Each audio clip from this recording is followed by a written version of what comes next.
Eco 360.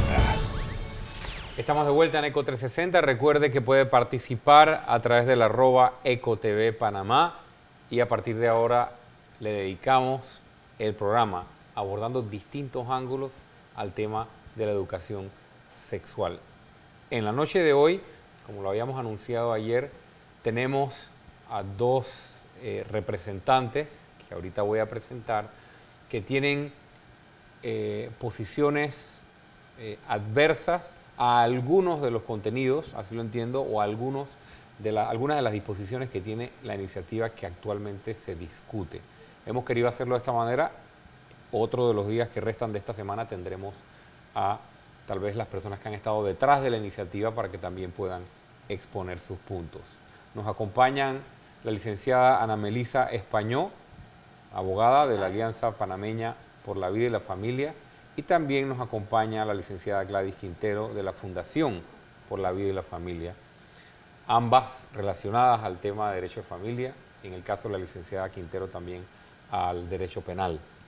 Así que muchas gracias por estar aquí con nosotros y arranquemos de una vez, como se dice. La primera pregunta para servir el tema: ¿la educación sexual es necesaria y por qué? Tenemos unas cifras que andan por allí de un problema social que creo que todos reconocemos que existe y por eso surge el debate de la educación sexual. Entonces, empecemos hablando tal vez de la necesidad de que exista una educación sexual y después vamos al tema de por dónde es que ustedes consideran que se debe enfocar. Muchas gracias por la invitación a este programa y hacer una mesa de diálogo para discutir una materia tan importante como la que discutimos en la noche de hoy. Definitivamente se necesita dar educación, hay que dar educación desde kinder en una materia tan sensitiva como lo es la educación sexual. No obstante, el debate no se debe enfocar si se debe o no se debe, sino cómo se debe abordar el tema de la educación sexual.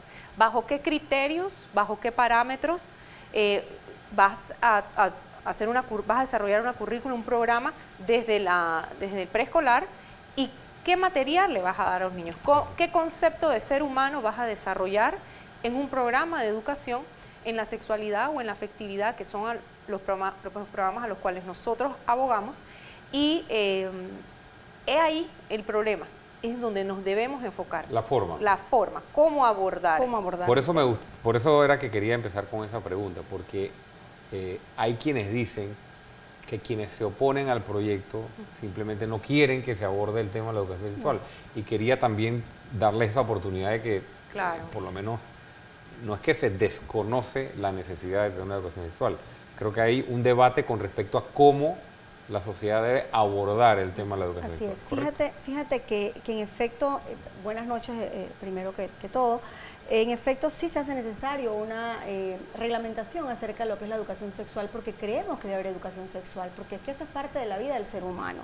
Sin embargo, cuando tengo el proyecto que se está en discusión en mis manos, que se adoptan políticas públicas, educación integral, atención y promoción de la salud, que es el título, tú entiendes políticas públicas que van a atender sectores específicos de lo que está ocurriendo en la salud de la sexualidad de los menores. Pero cuando lees el contenido del proyecto de ley te das cuenta que no se compagina con el título y las políticas públicas, que es lo que nosotros proponemos. ¿Por qué? Porque es más amplio, tal vez, porque va más allá. Más que ir más allá, se circunscribe desde el punto de vista que dice el proyecto, y que es lo que me mantiene a mí en esta discusión y oponernos a que pase de esta manera el proyecto, es la forma como se está tratando de vender la educación integral en la sexualidad. Sobre texto de la protección o de aquel mal de menores embarazadas, enfermedades de transmisión sexual, se tienen que buscar mecanismos. Que reconocemos todos que es un problema social importante. Es un problema social importante. Y creciente. Que no debemos desconocer, porque se le tiene que dar educación a estas menores y ver el entorno en el que está ocurriendo esta situación. Porque escucho hoy a unos jóvenes que son jóvenes líderes decir que son más de 10.000 jóvenes líderes en el país.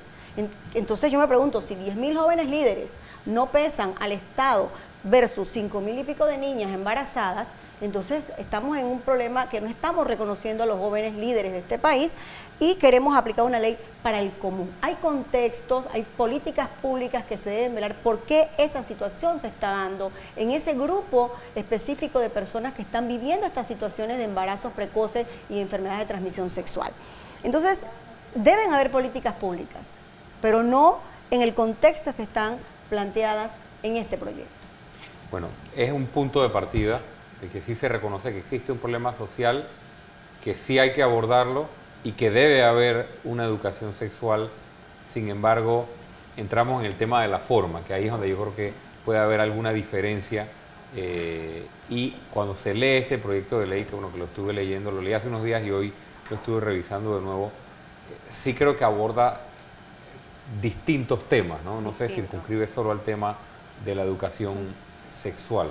Ahora bien, hay quienes hablan o hay quienes plantean el argumento, porque estuve leyendo de parte y parte, de que quienes están argumentando que esto no se debe tratar de esta manera, están tal vez queriendo privar a los grupos más vulnerables o estratos sociales con menor protección del Estado, por decirlo de alguna forma, y que no tienen acceso a las escuelas privadas y que en las escuelas privadas sí se da educación sexual. O sea, que están queriendo utilizar un elemento casi como de clase, pues de que lo que se quiere es privilegiar a versus el detrimento de... Es una pregunta que tengo que hacerle porque claro, está... Claro, es que hay una situación de vulnerabilidad que hay que atender.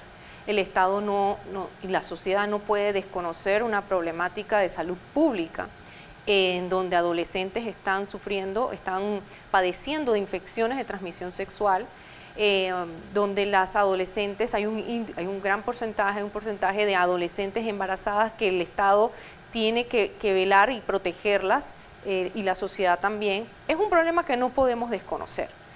No obstante,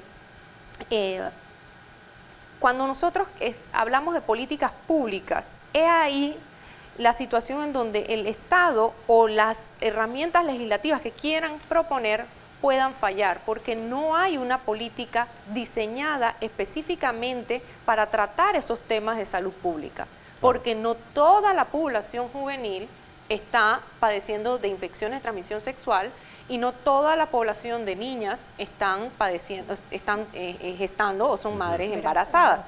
Por tanto, nosotros somos de la opinión que si el gobierno, el ente rector, o en este caso el Ministerio de Salud, diseñase una política, la elabora, establece cómo la va a ejecutar, porque una política actúan diferentes actores.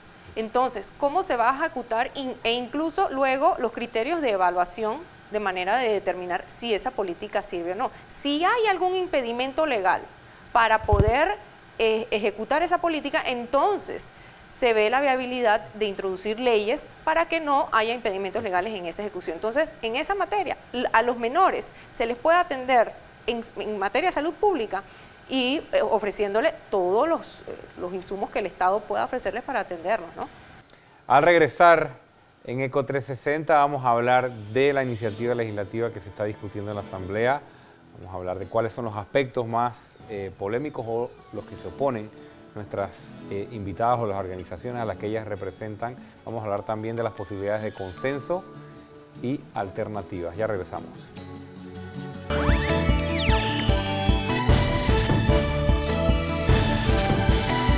Eco 360.